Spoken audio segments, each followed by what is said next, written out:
તરફ વડોદરા શહેરમાં ભારે વરસાદ બાદ વિશ્વામિત્રી નદીના સુંદર દ્રશ્યો સર્જાયા। વરસાદી પાણીથી નદીની સુંદરતા ઓર વધી ગઈ છે।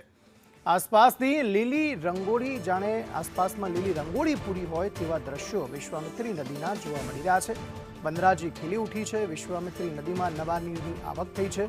તેવામાં અહીં આસપાસના વિસ્તારોમાં બંદરાજી ખીલી ઉઠતા આહ્લાદક દ્રશ્યો સર્જાયેલા જોવા મળી રહ્યા છે।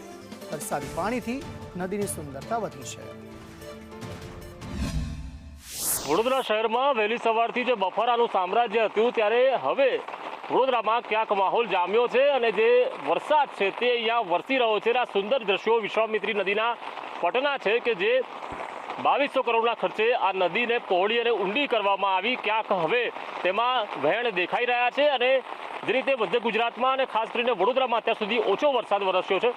આશા છે કે આજવા સરોવર ભરાય એટલું પાણી આવે અને તેની વચ્ચે જે બફારાનું સામ્રાજ્ય હતું તેનો અંત આવ્યો છે અને હાલ મધ્યમથી ભારે વરસાદ વડોદરા શહેરમાં જે રીતે આ વરસી રહ્યો છે અને આ સુંદર આહલાદક દ્રશ્યો વિશ્વામિત્રી નદીના પટના છે। એક લીલોતરી દેખાઈ રહી છે। એક તરફ તો શહેર છે અને શહેર માટે પુરાતન કાળથી જીવાદોરી સમાન આ વિશ્વામિત્રી નદી કે જે ક્યાંક હવે સર્પાકારે જે વડોદરા શહેરમાંથી વહી રહી છે જેના પાણી દૂષિત થતા તે ક્યાંક ચોખ્ખા જોવા મળી રહ્યા છે અને તે ફક્ત આ વરસાદ ચોમાસાના વરસાદને કારણે છે કે આ પાણીના નીર ક્યાંક થોડા ચોખ્ખા દેખાઈ રહ્યા છે।